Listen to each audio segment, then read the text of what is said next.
Глава 461. Дикая провокация. Небесные горы Инь 6 знаменитых великих гор Чжоу изначально были руинами, оставленными с древнейших времен. Основатель секты Черной Луны нашел эти руины и получил наследство древней лунной секты, благодаря которой он смог основать эту могущественную секту. Горный защитный массив открыт, пожалуйста, следуйте за нами. Большое спасибо. Это ожидаемо. Пламенный призрак и ледяной демон очень уважительно относились к Чутяню. Без брата Чу, как мы можем быть здесь сегодня? Тем не менее, брат Чу, мы должны напомнить тебе, что у старейшин редко бывает хороший нрав, поэтому мы надеемся, что ты позже прислушаешься к их словам. Чутянь согласился с ними. Техники совершенствования секты Черной Луны создали демонических культиваторов, и эти совершенствующиеся изменили свои личности, стали зловещими и могли легко впасть в гнев. По этой же причине с демоническими культиваторами нелегко было ужиться. Они пошли секретным путем в маленькую долину. Обе стороны были заполнены свирепо выглядящими статуями и охраняющими учениками секты Черной Луны. Был большой массив иллюзий, путающий 5 чувств. Если бы не два брата, открывших защитный массив и показавших этот путь, другие не смогли бы найти вход в секту Черной Луны, даже если бы они искали, пока не состарились. Мэнин спросила сбоку: «Почему я не знаю, что у тебя есть друзья в Великом Чжоу?» Их даже нельзя считать друзьями. Он рассказал ей все, что произошло в долине Интрупов. Пламенный призрак и ледяной демон были просто знакомыми для Чутяня, он никогда не думал, что встретится с ними снова, и уж тем более не ожидал, что встретит их здесь. Это можно считать судьбой. В прошлом Чутянь дал ядро трупного монстра двум братьям, для него это ничего не значило, но оказало большую услугу им обоим. В сектах Великого Чжоу. Каждая секта была разделена на внешнюю и внутреннюю секту. Секта Черной Луны была большой сектой, и они занимали не менее нескольких тысяч миль суши с несколькими десятками городов, в которых проживали несколько десятков миллионов человек. Это была, однако, только их внешняя секта. Внешняя секта была просто зависимой силой. Внутренняя секта была истинной основной силой секты. Внешняя секта поддерживала основную секту, чтобы сделать ее сильнее, а сила внутренней секты означала для них большую защиту. Кроме того, все ученики внутренней секты были завербованы из внешней секты, поэтому они обе работали вместе. Однако, если сравнить их, то разница в статусе между ними была похожа на гигантскую плотину. Старик в призрачной маске был всего лишь старейшиной внешней секты. Проще говоря, он был просто скромным культиватором секты Черной Луны. Братья Пламенного Призрака и Ледяного Демона были талантливы, но они были только учениками на испытательном сроке во внутренней секте и пока что не были официально приняты. Именно благодаря большой выгоде от 10 ядер трупов их сила взлетела за год, и они стали звездами в глазах членов секты Черной Луны. Люди из секты, подобные Толстяку, даже не попадали в их глаза, два брата имели свой голос. Мэнин была самой слабой из них троих, но даже в этом случае она все еще находилась в царстве истинного духа. Возможно, такого человека редко можно встретить даже в великой стране Чжоу, не говоря уже о бесплодном месте, таком как страна Южного Лета. Как два брата не могут быть шокированы? Если бы эта скорость продолжалась, возможно, они достигли бы невообразимого царства всего за 10 лет, на которые великая страна Чжоу могла только смотреть, большое количество великолепных зданий появилось перед ними. Во внутренней секте Черной Луны было около 200 тысяч человек, которые были в царстве пробужденной души. Только этого было достаточно, чтобы взглянуть свысока на маленькое королевство, но было также несколько культиваторов царства истинной души. Просто эта единственная секта была в несколько раз сильнее предыдущей южной летней страны. В этом была разница между большим королевством и маленьким. Приветствуем господина вице-главу секты, 4 великих защитников и старейшин. Пламенный призрак и ледяной демон привели Чутяня в большой зал, где обе стороны были заполнены культиваторами секты Черной Луны, и на каждом человеке были похожие наряды. Хотя наряды были похожи, но они были разного цвета, и на каждом человеке была маска. Это ученый великой летней страны Чутянь. Чутянь и его группа стояли в центре большого зала, не обращая внимания на давление со стороны культиваторов секты Черной Луны, и он смотрел прямо на нескольких людей в передней части зала. В общей сложности было 3 человека, среди которых был человек с прямой фигурой, одетый в полностью черную мантию, простирающуюся с головы до ног. Они были одеты в черные железные маски, и вокруг них была слабая демоническая ци. С двух сторон стояли по 2 человека, и у этих 4 людей были зеленые, красные, синие и желтые одежды. Цвет их масок был точно таким же, как цвет их одежды. Они были покрыты длинными халатами, а также имели большие капюшоны, но каждый из них был окружен различными формами энергии. Вице-глава секты Черной Луны, бесконечный Инь, 4 защитника ветра, огня, воды и земли, а также старейшины секты Черной Луны, у каждого человека была призрачная маска и призрачная аура вокруг них, которая делала Мэн Ин очень неудобной.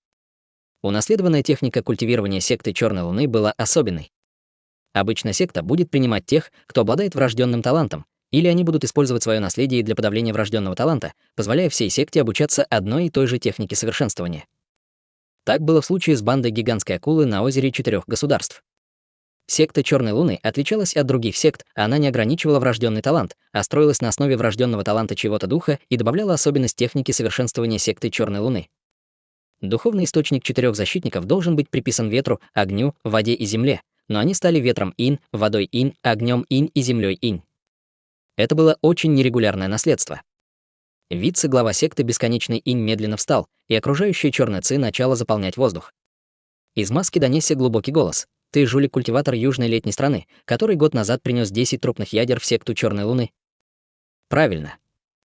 Чутянь не заботился о презрении Бесконечного Инь. Секта Черной Луны — одна из 6 знаменитых сект Великого Чжоу, которую можно считать столпом великой страны Чжоу. Я представляю Великого Летнего Короля как его посланник, чтобы выразить свое почтение. Мы надеемся, что страна Великого Лета и страна Великого Чжоу смогут работать вместе, чтобы противостоять могущественному королевству Орлиного Захоронения. Ха! Зал наполнился смехом. Старейшина секты Черной Луны встал. Чушь, великая летняя страна. Большое королевство не может даже отправить хорошего человека.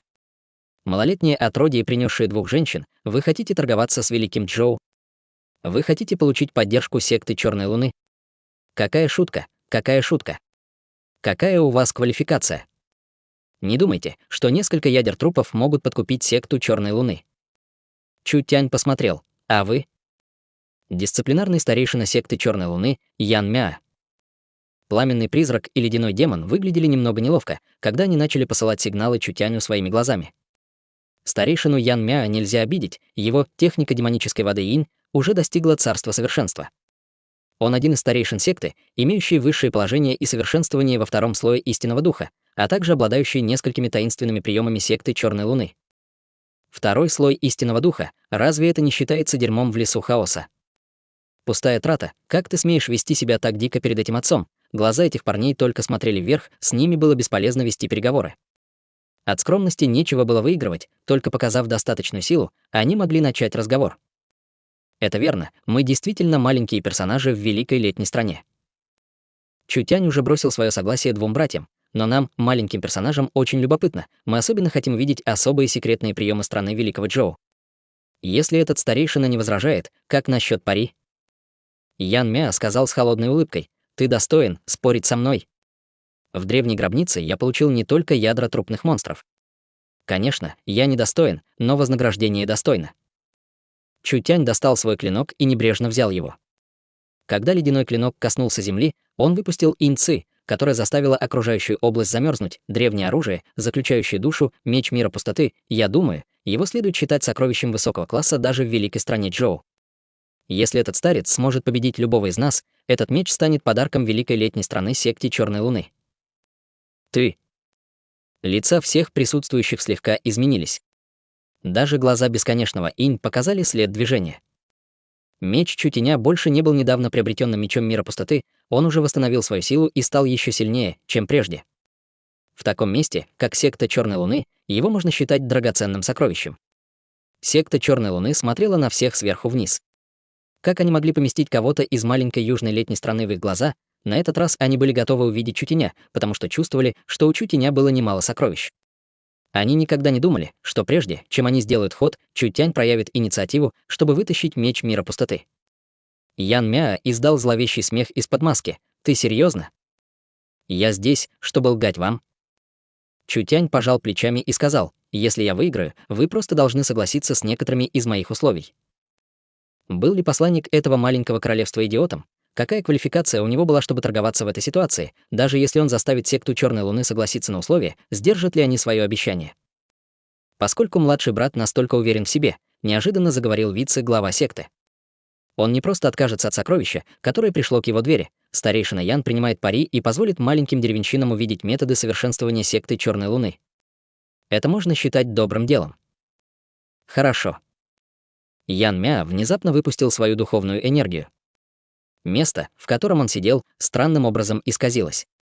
Как будто черная вода бросилась вперед и упала перед ним, превращаясь в его тело. Капли черной воды все еще текли вперед.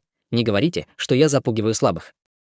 Вперед, если есть уверенность, я не против, если вы атакуете все вместе. Такая странная техника совершенствования, старейшина секты Черной Луны давал людям ощущение, будто его тело уже превратилось в бесформенную воду. Он постоянно видоизменялся и скрывал опасности. Это была демоническая техника Ин-воды. Мэн Ин добровольно сказал «Я пойду». Чутянь намеренно встряхнул ее. Будет ли проблема? Нет проблем. Мэн Ин была полна уверенности. Я закончу этот бой за 10 ходов. Чутянь недовольно покачал головой и сказал 10 ходов — это слишком много, решите его за 3. Мэн Ин наклонила голову, чтобы подумать. Я попробую. Глаза Ян Мяа потемнели. Все ли люди Южного Лета такие же высокомерные, как и вы? Нет, нет, большинство людей страны Великого Лета довольно скромны, сказал Чутянь с улыбкой. Однако, когда мы встречаемся с отходами, которые переоценивают себя, мы предпринимаем шаги, чтобы преподать им урок. Когда эти слова были сказаны, выражения всех изменились. Пламенный призрак и ледяной демон были ошеломлены. Был ли у Чутяня сломан мозг? Разве он не знал, насколько глубока секта Черной Луны? Теперь, когда он сказал что-то подобное перед всеми этими людьми из секты Черной Луны, как они могли отпустить его? Куда подевалось бы лицо одной из 6 знаменитых сект Великого Джоу, когда эти слова были сказаны? Это был просто прямой вызов, Ян Мяа был зол от стыда. Так смело. Не волнуйся, это не было нацелено только на тебя. Чутянь охватил всех окружающих старейшин, а также защитников и вице-лидера секты. Я говорил о каждом из вас. Ублюдок. Прежде чем он даже закончил, Ян Мяа атаковал в неконтролируемой ярости, прямо игнорируя Мэн Ин, чтобы атаковать Чутяня. Когда пламенный призрак и ледяной демон увидели это, они чуть не ударились головой, чтобы убить себя. На этот раз это была настоящая катастрофа.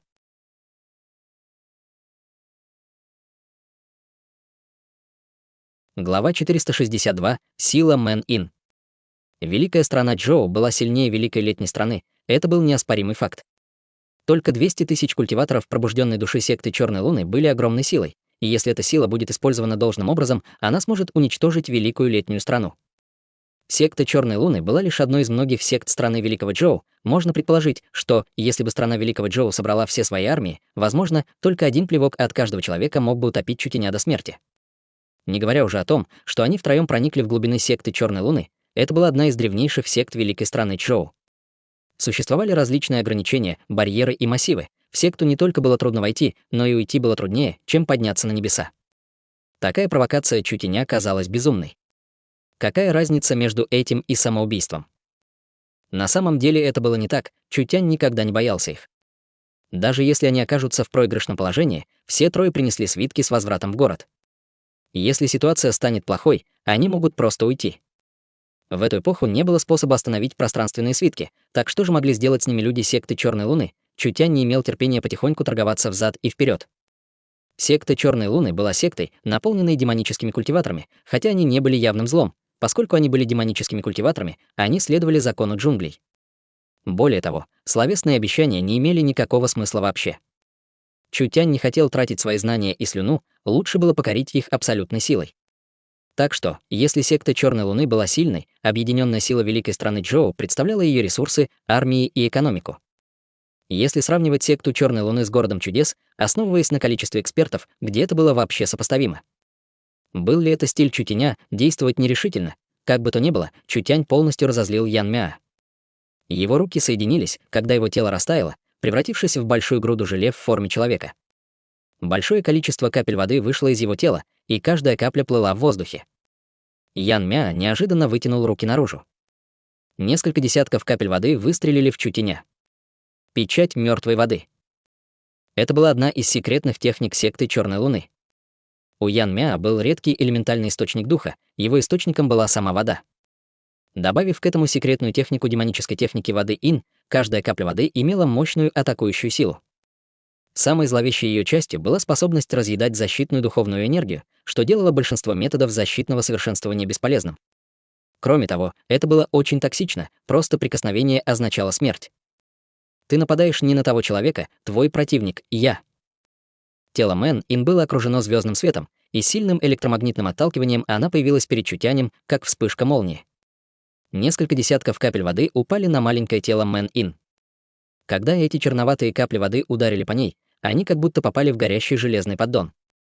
Начал появляться пар, поскольку капли были немедленно испарены. Нет эффекта, лицо Ян Мяо упало. У этой молодой девушки была сила в царстве истинного духа. Эта сила была поистине шокирующей. По крайней мере, в секте Черной Луны было не так много 16-летних культиваторов, которые могли бы достичь этого уровня, и их даже не было много в истории. Просто обычная девушка из маленькой страны. Откуда у нее такая сила, что было еще более невероятным, так это ее неслыханная защитная техника. Мало того, что у техники была сильная защита, у нее также было сильное сопротивление против темной и проклятой коррозии, что позволяло мертвой водяной печати даже не успевать продемонстрировать свой эффект. Великая страна Джоу была полна сект. Существовали бесчисленные наследства и техники совершенствования, но они никогда раньше не слышали об этом виде совершенствования. Ян Мя высвободил все свои силы, и его тело снова стало нечетким.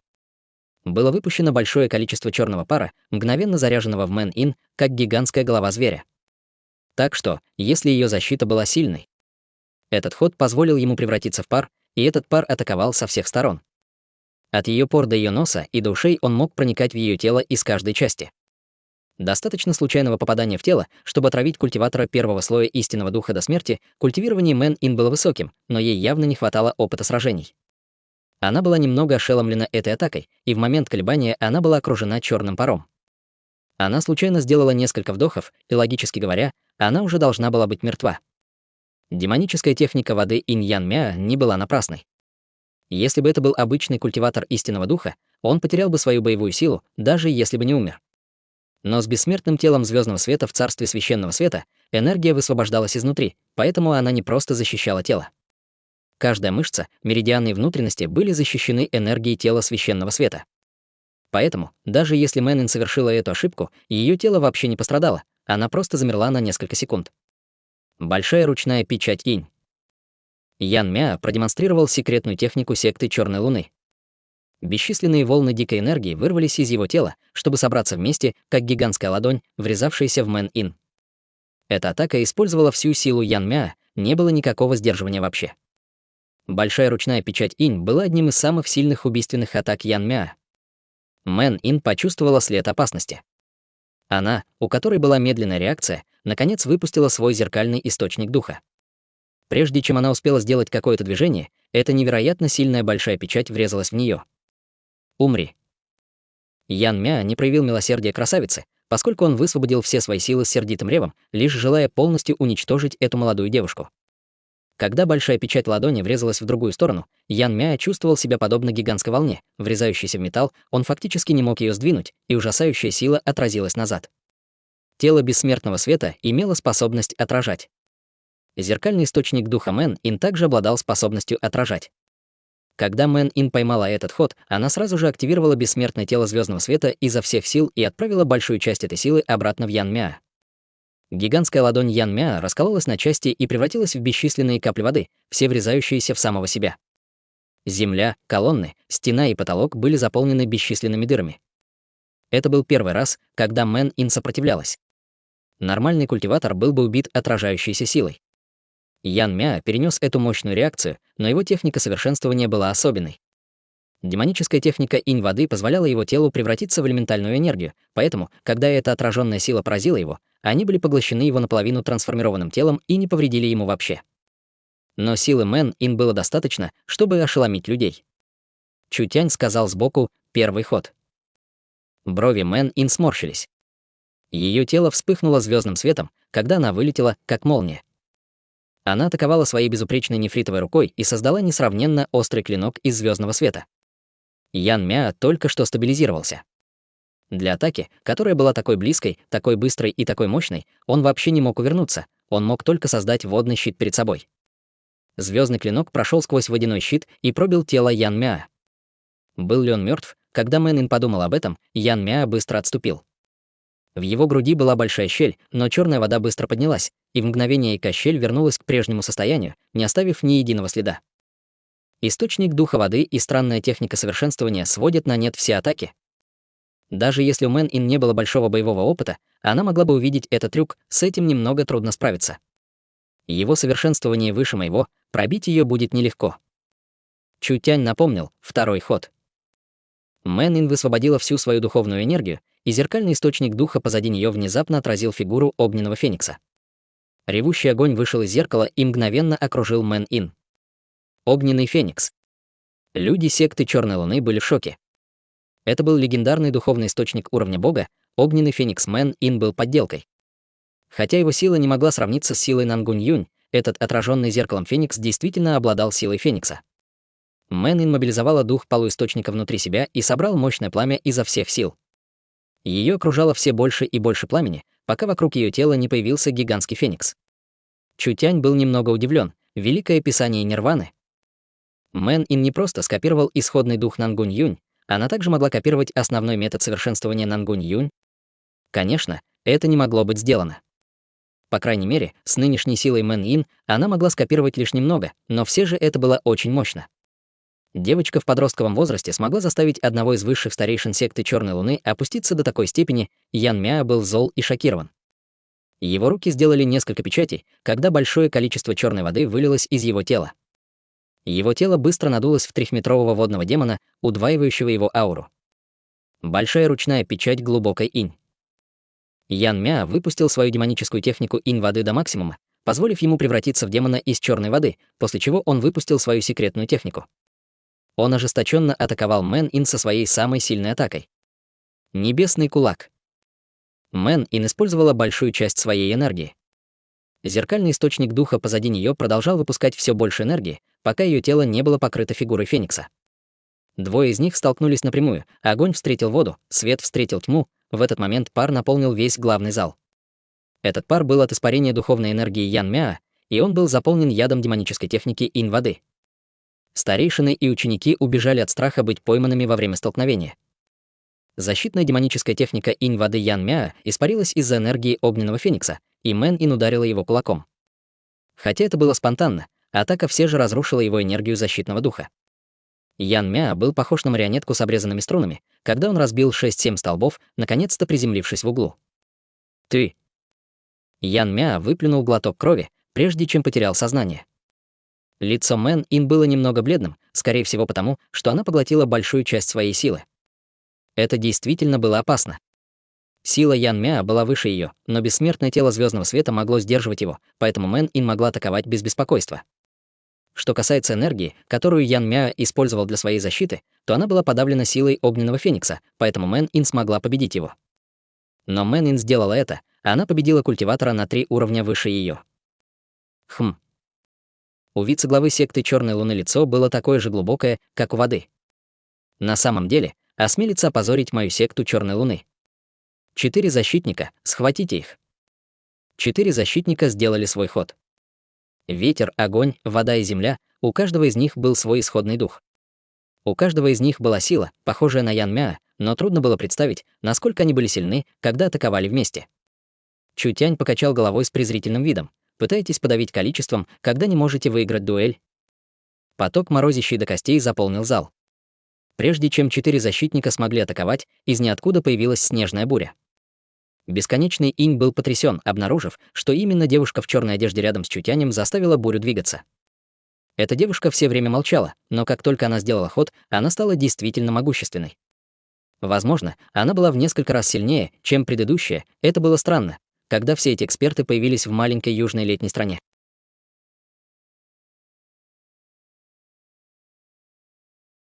Глава 463. Принцесса Великого Джоу. Когда Чэнь Бинву взлетела в воздух, духовная энергия излилась из ее тела, превратившись в снежную бурю, которая заполнила весь зал. Это привело к падению температуры на несколько десятков градусов, и люди почувствовали, что они вошли в полярный регион. Наблюдатели со стороны могли почувствовать такое сильное влияние, тогда можно было представить, какую атаку испытали 4 защитника. Тысячи полупрозрачных снежинок сверкали, как дождь из цветочных лепестков в саду. Это было прекрасно, но в то же время содержало сильное чувство опасности. Каждая снежинка была сгущена из духовного источника Чэнь Бинву и имела способность заморозить духовную энергию врага, заставляя их терять способность сражаться. 4 защитника должны были временно отступить от метели. Богатая фигура Чэнь Бинву конденсировала снежинки, и эти снежинки, словно под влиянием магнита, собрались в 2 красивых и изысканных драконов из снежного потока рядом с Чэнь Бинву. Когда она вытянула ладони, они атаковали 4 защитников. Эта сдержанная и молчаливая женщина на самом деле сделала такой шокирующий шаг. У Чэнь Бинву также было тело священного света, но ее совершенствование было глубже. Теперь она была во втором слое царства истинного духа и отличалась от такого незрелого человека, как Мэн Ин, она была редчайшим гением в бою. Ее источник духа и врожденный талант не уступали даже такого бесподобного гения, как Чу Синхэ из центрального государства. С 4 защитниками было нелегко иметь дело. Они хотели отступить и уклониться от этой атаки, но никогда не думали, что Чэнь Бинву будет настолько сильна. 4 из них немедленно контратаковали, в результате чего 2 снежных дракона взорвались, наполнив небо снежинками. Снежинки падали, словно гора клинков. Фигура Чэнь Бинву вылетела как молния. Чэнь Бинву использовала 5-6 секретных техник за полсекунды, обмениваясь ударами с каждым из 4 защитников. Снежинки в небе атаковали каждого из них, как кулаки, заставляя этих 4 защитников отступить на шаг назад. Отлично. Мэнин не могла удержаться от крика: старшая сестра Чэнь такая сильная. Этому все еще нужно было удивляться. Из всех людей, которых обучал Чутянь, Нангунь Юнь обладала самым высоким талантом в бою. Источник духа на божественном уровне и бесподобные методы совершенствования. Чутянь будет трудно сражаться с ней на том же уровне совершенствования, если он не использует свой основной источник духа. После нее были Чэнь Бинву и Дун Фанхааран. Чэнь Бинву и Нангунь Юнь обе умели сражаться, но у них были разные навыки. Нангунь Юнь использовала методы прямого боя, делая ее сильной в ближнем бою и разрушительной силе. Чэнь Бинву преследовала нечто большее, чем Нангунь Юнь. Она стремилась к истинному значению боевых искусств. Она относилась к боевым искусствам как к искусству, не становясь одержимой лишь боевой силой. Когда Чэнь Бинву жила в комитете чудотворной торговли, она слушала каждый отдельный урок в зале Цилинь, а также изучала различные техники совершенствования и секретные приемы, собранные по большим каналам комитета чудотворной торговли. Она проводила каждый день, изучая эти техники совершенствования и боевые навыки. Будущая боевая сила Чэнь Бинву не может быть сравнима с Нангунь Юнь. Но ее достижения в боевых искусствах были чем-то, с чем Нангунь Юнь не могла сравниться.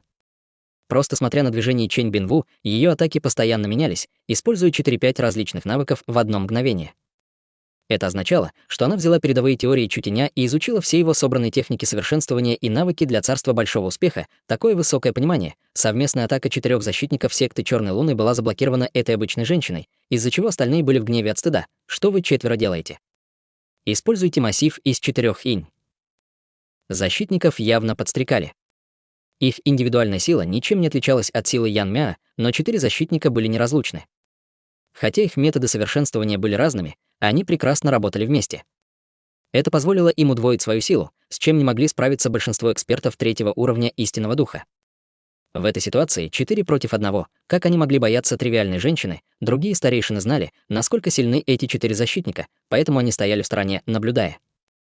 В конце концов, все люди здесь были известными экспертами великой страны Чжоу, и было нехорошо, если бы их обвинили в издевательствах. 4 защитника полностью проигнорировали Чутяня и Мэн Ин, потому что они уже могли видеть, что у Чэнь Бинву было самое высокое совершенствование. Если бы они убили человека с высочайшим самосовершенствованием, зачем им беспокоиться о других? Один человек был окружен темно-синими дикими ветрами. Другой человек был окружен пурпурно-красным пламенем ярости. Третий человек был окружен туманом черных инских вод. 4 был окружен темными золотыми камнями. Все 4 были быстро окружены призраками и невидимыми фигурами. 4 разных света переплелись, создавая массив из странной ауры в воздухе. Чэнь Бинву была окружена этой аурой, и каждый из 4 защитников стоял в своем углу. 4 защитника моей секты, идентичные близнецы, рожденные одним телом со связанными умами, их таланты разные, но они все равно могут помогать друг другу. Таким образом, даже если у них разные методы совершенствования с их связанными телами, их боевая сила может стать еще выше. Бесконечный Ин увидел, что массив был закончен и немедленно расслабился. Тривиальный безымянный человек хочет разбить массив 4 защитников. Мечтай. У всех 4 защитников были редкие стихийные духи. С этим типом исходных духов уже было трудно иметь дело, не говоря уже о том, чтобы объединить их в массив из 4 разных элементов. Чэнь Бинву почувствовала давление энергии, и снежная буря, которая разорила главный зал, на самом деле не могла вырваться из подавления массива. Секта Черной Луны действительно обладает некоторыми навыками. Мэн Ин почувствовала возмущение. Они запугивают людей количеством, возможно, старшая сестра Бинву понесет убытки. Не беспокойся. Чутянь действительно недооценил силу секты Черной Луны. Чэнь Бинву могла легко победить 4 человек одного уровня, но 4 защитника отлично работали вместе. Это было не так просто, как если сложить их силы вместе. Но даже так он не спешил делать ход, потому что Чутянь смутно чувствовал, что Чэнь Бинву все еще скрывает какую-то силу. Старшую сестру Бинву не так легко победить. Духовная энергия Чэнь Бинву превратилась в ледяную снежную бурю, но она оказалась в ловушке в центре массива 4 защитников, не способная вырваться. 4 защитника начали подавлять и атаковать Чэнь Бинву, но с мощным бессмертным телом звездного света она была в безопасности на данный момент. Эта ситуация была очень плохой. Потребление сил в битве против 4 человек одновременно было намного выше, чем у ее оппонентов. Если это продолжится, ее духовная энергия будет израсходована. В это время ветряной защитник выпустил острое лезвие ветра. Когда Чэнь Бинву увернулась от этой атаки, ее черная марлевая маска была срезана ветровым клинком, и всем на обозрение открылось зрелое и холодное красивое лицо. Чэнь Бинву было за 30, но ее внешность была примерно на 20. Имея подобное совершенствование в ее возрасте, она могла бы считаться гением даже в стране Великого Джоу. Бесконечный Инь сказал с высокого трона: «Если ты поклянешься в верности секте Черной Луны, то благодаря твоим способностям я пощажу тебя». Глаза Чэнь Бинву были полны гнева. Бесчисленные снежинки вращались на высокой скорости, образуя несравненно большой ледяной лотос. Бесчисленные огненные шары, водяные пули, лопасти ветра и земляные шары атаковали ее, и они приземлились на пойманном врасплох теле Чэнь Бинву. Однако они были немедленно заморожены и потеряли всю свою силу. Руки Чэнь Бинву собрались вместе, чтобы сформировать печать. Между ее бровями появилась бело-голубая метка. В это время запечатанная энергия немедленно вылилась изнутри тела Чэнь Бинву, в результате чего ее духовная энергия была временно усилена. Это на самом деле превосходило силу, которую должен иметь культиватор во втором слое царства истинного духа. Что происходит? Еще более странным было то, что темные волосы Чэнь Бинву внезапно стали серебристо-белого цвета. Вау! Чутянь также был шокирован. Сила родословной. Старшая сестра Бинву имеет внутри себя силу родословной. Даже несмотря на то, что она следовала за мной так долго, я совсем не заметил этого. Это действительно слишком большая неудача. Сила родословной исходила от предков. Семья Нангунь в южной летней стране верила в феникса. Возможно, их предок был связан с фениксом, поэтому он был передан по линии их семьи. Только из-за того, что сила крови передавалась с древних времен, она часто терялась от неиспользования. Чем дольше время, тем сложнее пробуждение, поэтому было невозможно вызвать его.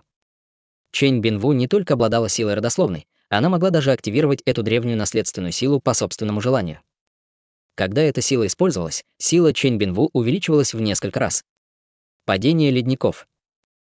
Метка между бровями Чэнь Бинву испускала еще более интенсивный свет, а ее тонкие белые руки были покрыты синим пламенем. Ее руки поднялись в воздух, и большие куски льда были выпущены вокруг нее.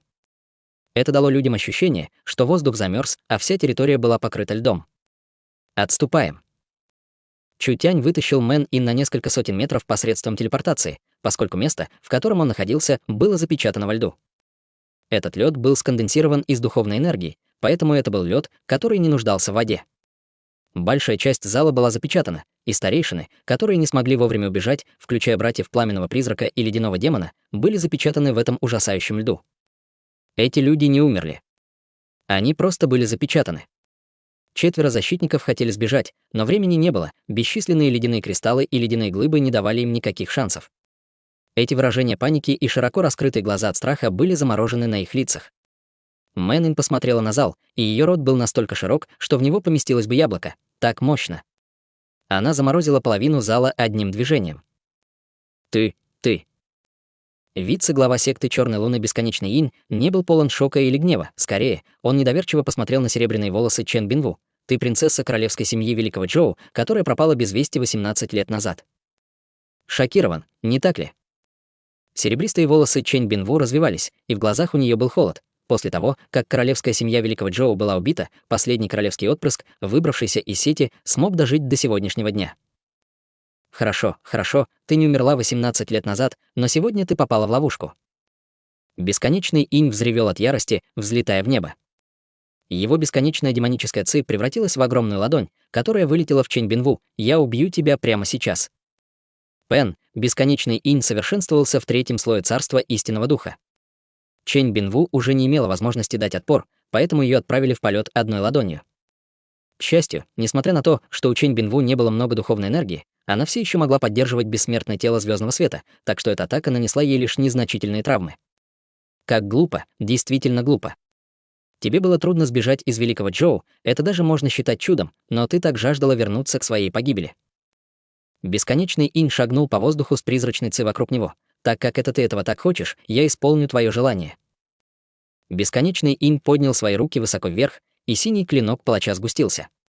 Данг, произошло столкновение мечей, Чутянь появился перед Чэнь Бинву и держал меч мира пустоты, заблокировав эту атаку. Когда он был отброшен ударом бесконечного инь, он воспользовался этой возможностью, чтобы удержать раненую Чэнь Бинву в одной руке и вернуться к Мэн Ин «ты в порядке?». Из уголков губ Чэнь Бинву текла кровь, и ее глаза были полны легкой ряби. «Я в порядке, спасибо». «Ты на самом деле принцесса, мои глаза действительно слепы. Прекратите меня уже дразнить». Глаза Чэнь Бинву показали след горечи. Чутянь знал, что происхождение Чэнь Бинву было непростым, но сейчас не время спрашивать. «Я позабочусь о старшей сестре Бинву». Мэн Ин вышла вперед. Снаружи слишком много совершенствующихся, мы не сможем победить их. Мы можем только убежать как можно скорее. Бежать. Ты глупая. Чутянь засмеялся. Разве ты не заметила? Старейшины и защитники Черной Луны являются заложниками в наших руках. У нас есть преимущество. Почему мы должны бежать? Позаботься о старшей сестре Бинву, мы поговорим после того, как я побью этого парня. Чутянь отдал Чэнь Бинву Мэн Ин. Он оторвался от земли и полетел по воздуху со своим клинком. Когда он был на той же высоте, что и бесконечный инь, он остановил свою духовную энергию. С громким смехом он сказал: «Ха, секта Черной Луны Великого Джоу способна только на это. Ваши старейшины и защитники не смогли принять ни одного удара от моих спутниц, а теперь я хочу обменяться ударами с мастером этой секты». Сказав это, Чутянь мгновенно исчез, и сияющий меч вылетел в бесконечного инь. Этот молодой культиватор южной летней страны на самом деле осмелился атаковать секту Черной Луны, одну из 6 знаменитых сект страны Великого Джоу. Как смело. Бесконечный инь улыбнулся, скрипя зубами от гнева. Ты первый совершенствующийся на первом уровне царства истинного духа, который осмелился бросить вызов этой секте.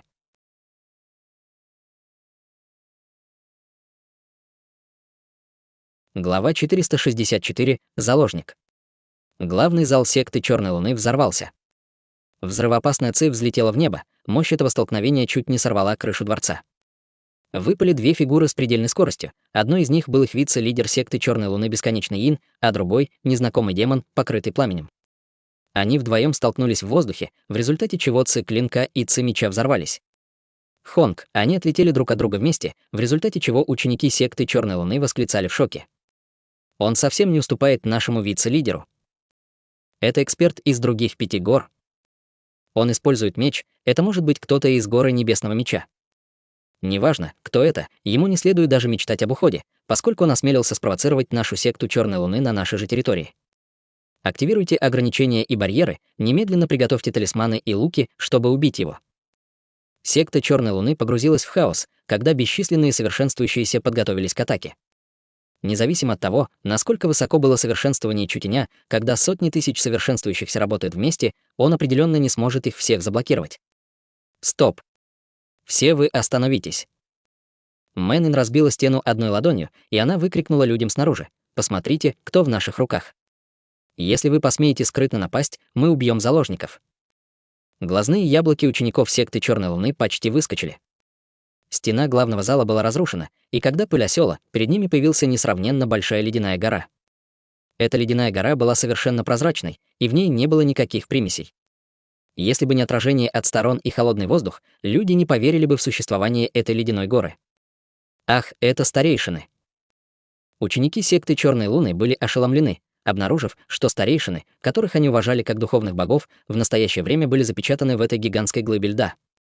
Многие из них были запечатлены со взглядами паники и в спасательных позициях. Хотя все еще были признаки жизни, они, которые были заморожены во льду, не могли двигаться или сопротивляться вообще. Мэн Ин поддержала Чэнь Бинву одной рукой и положила другую руку на ледяную глыбу. На ледяной глыбе внезапно появилось несколько трещин. «Стой! Всем остановиться!» Люди Черной Луны быстро остановили свои талисманы и стрелы.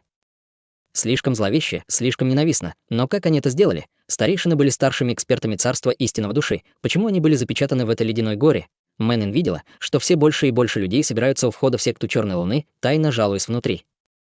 Этот вопрос становился все больше и больше, а она действительно не знала, как это закончить, но это тоже было хорошо. Сначала они преподадут урок секте Черной Луны, затем имя Чутеня будет распространяться по всей стране Великого Джоу. Таким образом, они больше не будут смотреть на них свысока, когда они будут посещать другие секты. У этих двух был взрывной бой, бесконечный инь, как вице-глава секты Черной Луны, естественно, находился в царстве совершенства со своей демонической техникой глубоких инь, одной из главных унаследованных техник совершенствования секты Черной Луны. Он даже культивировал инь-ци, которая постоянно менялась, превращаясь в демонов и призраков, увеличивая его силу. Чутянь выпустил меч демонического бога и использовал трансформацию пламенного демона, но даже так он мог лишь сравнять их силы. Бесконечный инь уже был полон ярости. Эти чертовы парни осмелились поймать старейшин их секты в качестве заложников, если бы этот вопрос был известен, куда пойдет лицо секты Черной Луны. Чтобы все закончить одним махом, он должен схватить этого человека и использовал его в сделке с двумя женщинами. Проворный призрак глубокого инь. Бесконечный инь не скрывал своих мыслей и медленно проверял противника. В любом случае, другая сторона была только в первом слое истинного духа, хотя у него была потрясающая боевая сила, сила его духовной энергии имела естественный предел. Бесконечный инь не сдерживал потребление своей духовной энергии, используя свою самую сильную атаку, чтобы как можно скорее закончить этот бой. Появилось несколько десятков жестоких на вид призраков. Все призраки были одеты в то же самое, что и бесконечный инь, но на них не было масок, без которых были видны их высохшие лица, они спускали призрачный туман, и каждый из них держал по черному кинжалу. Они распространились словно туман, быстро летя к Чутяню со всех сторон. Это были необычные монстры нежити, это были призраки инь, усовершенствованные демоническим искусством секты Черной Луны на протяжении нескольких десятилетий, каждый из которых обладает силой, не уступающей культиваторам царства истинного духа. Эти несколько дюжин призраков и не атаковали одновременно. Возможно, даже культиватор в третьем слое царства истинного духа понес бы убытки. Настолько сильны, это была сила вице-лидера демонической секты, ученики Черной Луны были полны волнения. Силой этих нескольких десятков инь-призраков и боевой силой вице-лидера секты даже эксперты того же уровня не смогли победить его. В конце концов, это был вице-лидер секты с высоким статусом, накопивший немало ресурсов. Не говоря уже о нем, только этим нескольким десяткам призраков инь требовалось ужасное количество ресурсов, чтобы их усовершенствовать. После такого совершенствования быть более сильным, чем эксперты того же уровня, было совсем не странно. Чутянь засмеялся. «Мне правда жаль, если бы ты не совершенствовал демоническую технику, возможно, ты все еще мог бы побороться со мной. Не имея здравого смысла, просто умри». Кинжал бесконечного инь удлинился в несколько десятков метров, сияя ослепительным светом. Несколько десятков инь-призраков не упустили этот шанс, напав на Чутянь со всех сторон. Мечи этих призраков стали длиной более 10 метров, нападая одновременно. Чутянь был полностью изолирован, у него не было выбора, кроме как заблокировать эти атаки. Но эти атаки не могли быть заблокированы даже с помощью священного тела звездного света. Когда Чутянь должен был быть нарезанным на несколько частей, все инь-призраки издали жалкие крики, взорвавшись один за другим. Все они превратились в дым, отправленный перед маленькой белой лисой, которая проглотила их одним махом. Что? Бесконечный инь наблюдал за тем, как его инь-призраки, которых он очищал в течение нескольких десятилетий, были так легко уничтожены, не в силах скрыть неверие. В этот короткий момент его атака немного замедлилась. Глаза Чутяня побелели, и он выпустил пространственную энергию. Выпрыгнув, он увернулся от этой атаки. Искажение пространства, пространственная энергия, бесконечный инь был шокирован на этот раз. Когда он повернулся, Чутянь уже был позади бесконечного инь.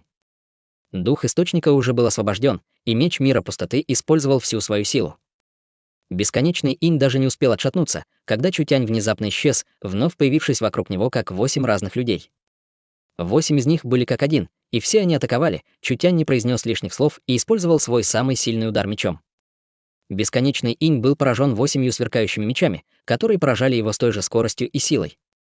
Даже если сил бесконечного инь было достаточно, чтобы заблокировать 5 ударов, на него все равно упало бы 3 удара.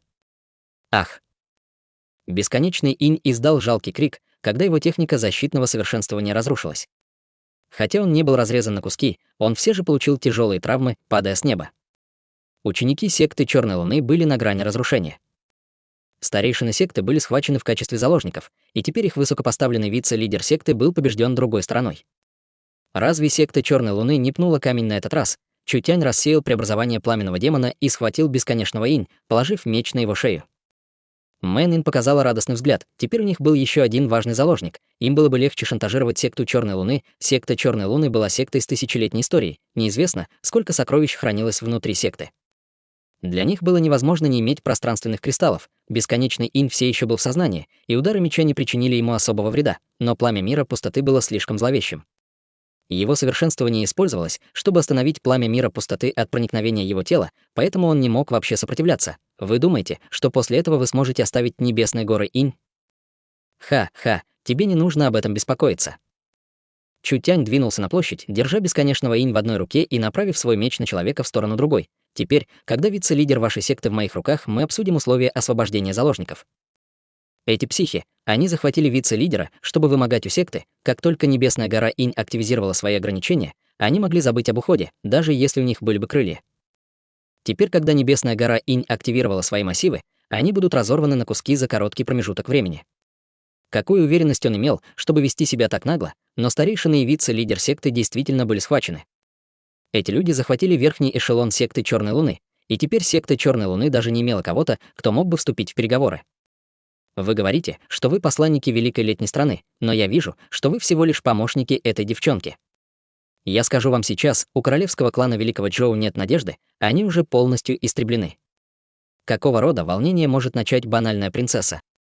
Хотя я не знаю, кто вы, если вы будете произвольно вмешиваться в великую страну Джоу, хорошего конца не будет.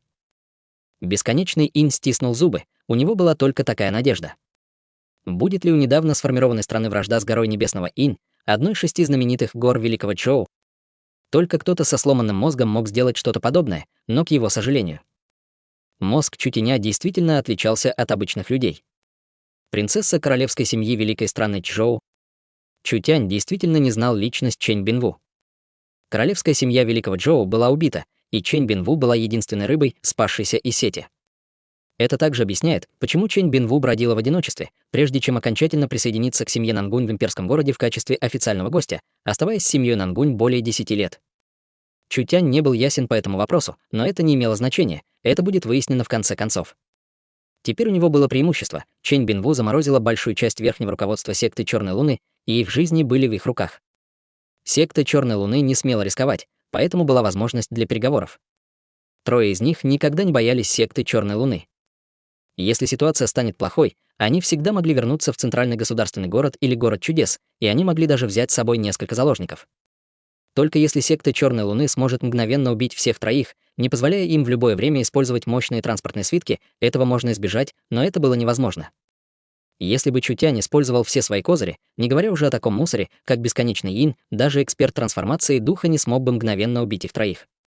Почему настоящий босс секты Черной Луны еще не вышел? Где он? Быстро говори. Хозяин секты занимается совершенствованием за закрытой дверью, иначе как бы такие маленькие персонажи, как ты, смогли бы быть такими безудержными? 10 минут. Чутянь приставил свой меч к шее бесконечного Инь. Позови лидера своей секты, чтобы увидеть меня, иначе я убью этого парня.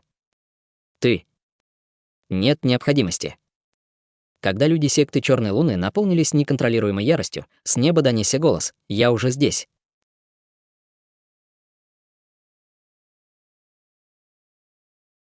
Глава 465. Инь-дух.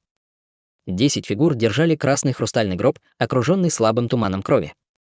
Он пришел с горизонта и полетел по небу. Казалось, гроб был покрыт призраками, а злая аура наполнила воздух, создав сильное давление.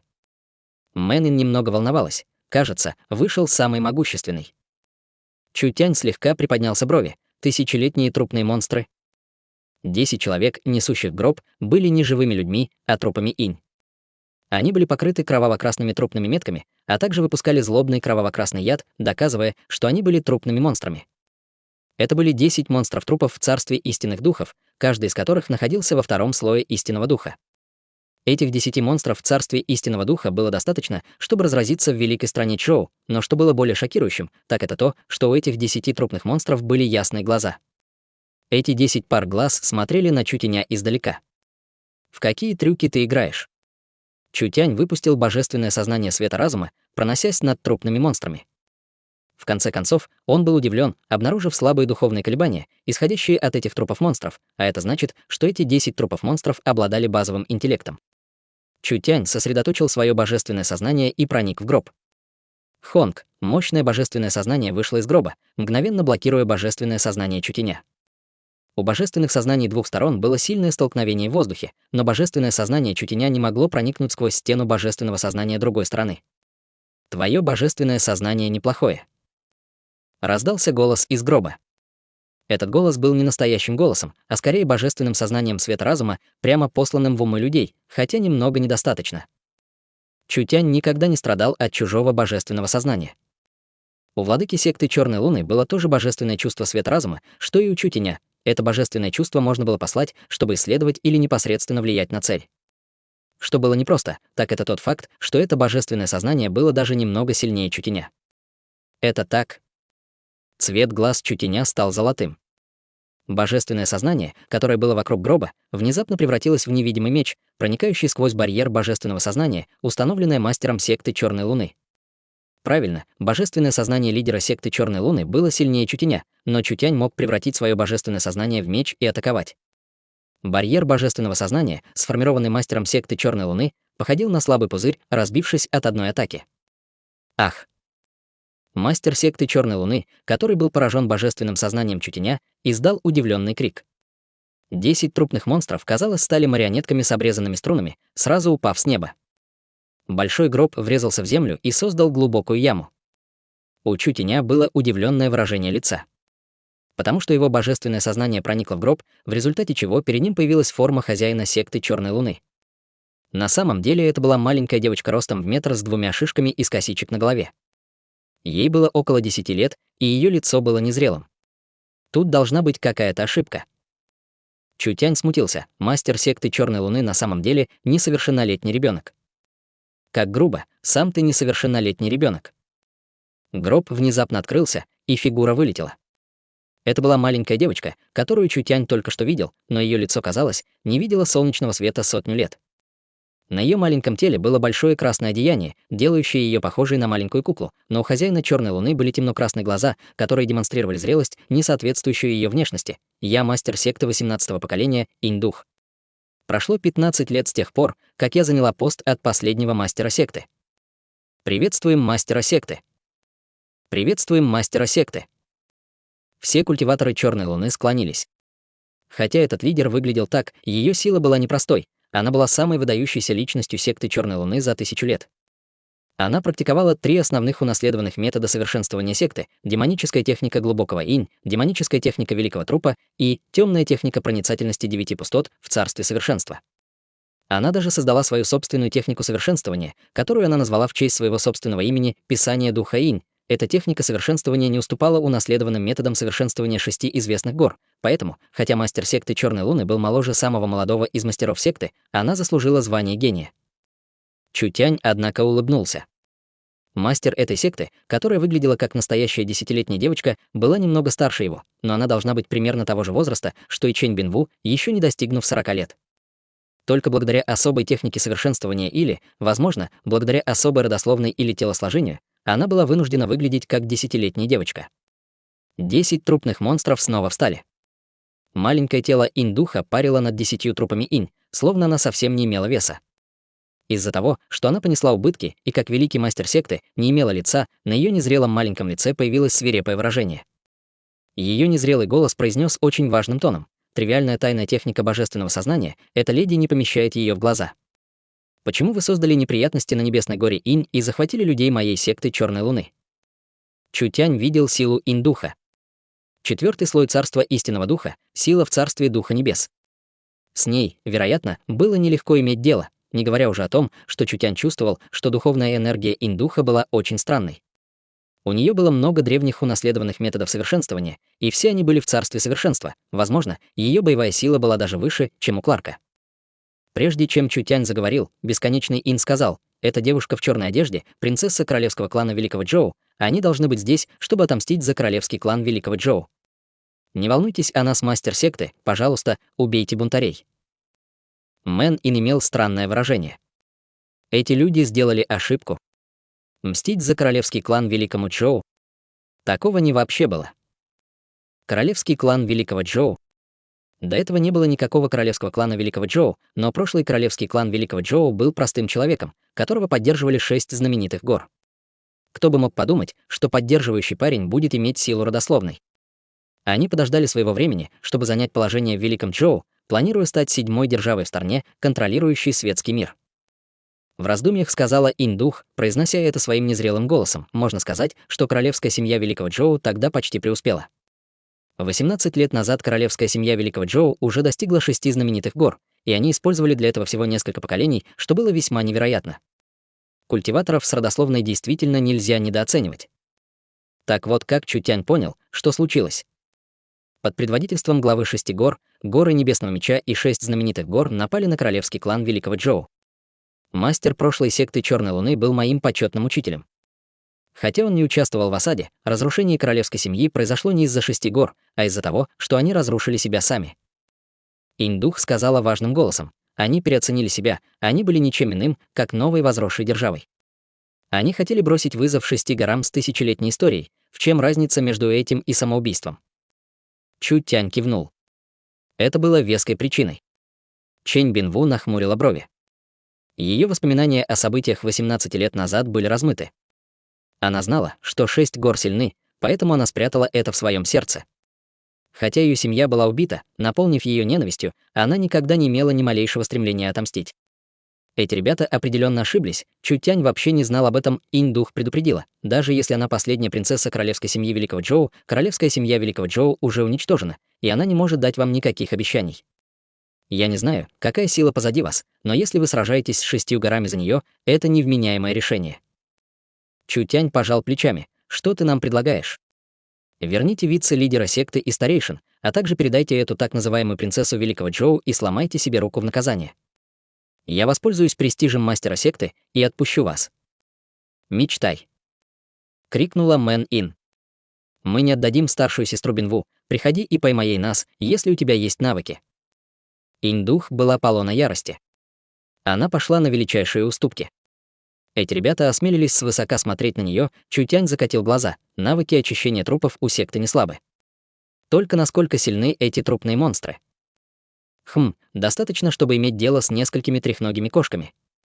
Так как мастер секты сказал это, как насчет того, чтобы сыграть в игру, сказал Чутянь с улыбкой. На самом деле, этот скромный человек также понимает некоторые методы обработки трупов, так как насчет того, чтобы использовать мои интрупы для борьбы с интрупами мастера секты. Если хозяин секты победит, мы освободим заложников без каких-либо условий. Если хозяин секты проиграет, вы поможете нам и принцессе Великой Джоу возродить королевский клан. Или же, в худшем случае, вы можете отказаться и просто дать выкуп за этих заложников. Как вы считаете? Инь-дух, казалось, услышала самую смешную шутку в мире, когда она разразилась смехом.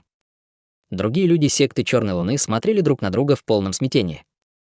10 трупных монстров были прямо перед ним. Был ли этот парень слепым? Он хотел сравниться с мастером секты в методах очистки трупов. Мэн и Чэнь Бинву были немного ошеломлены. Естественно, они поняли, что Чутянь хотел сделать. Чэнь Бинву с недоверием посмотрела на Чутяня. Возродить королевский клан?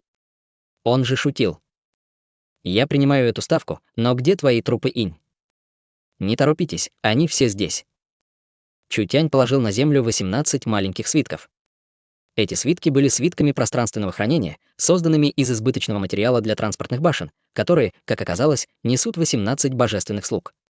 Выходите. 18 свитков пространственного хранения открылись автоматически, и ограниченное пространство внутри открылось.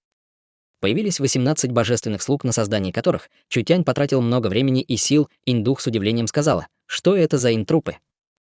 18 божественных слуг Чутяня пробудили любопытство Инь-духа. Собственно говоря, инь-трупы были разделены на трупы черных инь, трупы белых инь, трупных монстров и королей трупов. Кроме королей трупов, все остальные инь-трупы были покрыты трупными отметинами. Может быть, этот парень выпустил королей трупов? 18 трупов инь были очень странными, но колебания их силы были примерно такими же, как у трупных монстров, и даже немного слабее. Как ты их уточнил? Хочешь научиться? Есть ли чему учиться у отраслевого искусства? С пренебрежением сказала Инь-дух. Я покажу тебе, насколько могущественны трупные монстры, контролируемые писанием духа Инь. От нее не было движений. 10 трупов Инь перемещались самостоятельно. Чутянь знал, что она использует свое божественное сознание, чтобы контролировать их. Именно поэтому, когда Инь-дух потеряла контроль над ним, трупы Инь также упали на землю.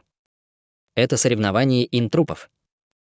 Инь-дух беспокоилась о том, что то же самое случится снова. Если ты используешь божественное сознание, чтобы вмешаться, то пари будет отменено. И тогда не вини меня за невежливость. Было очень удобно управлять трупами с помощью божественного сознания. Но из-за этого эксперты, которые преуспели в атаках божественным сознанием, были ее слабостью. Инь-дух знала свой собственный недостаток, поэтому ее божественное сознание было таким сильным. В великой стране Джоу никогда не было никого, кто заставил бы ее понести убытки. Чутянь был первым. Чутянь пожал плечами. Конечно. Я человек с вполне соревновательным духом, так что использую все свои навыки.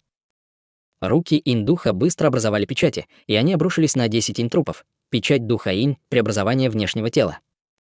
Это было похоже на то, как 10 трупных монстров получили какую-то энергию. Геррера. 10 монстров-трупов высвободили мощную энергию, они фактически сформировали первородных духов. На этот раз Чутянь был шокирован. Что происходит? У трупных монстров также были исходные духи, Инь-дух проявила самодовольную улыбку. Уже слишком поздно, чтобы сожалеть.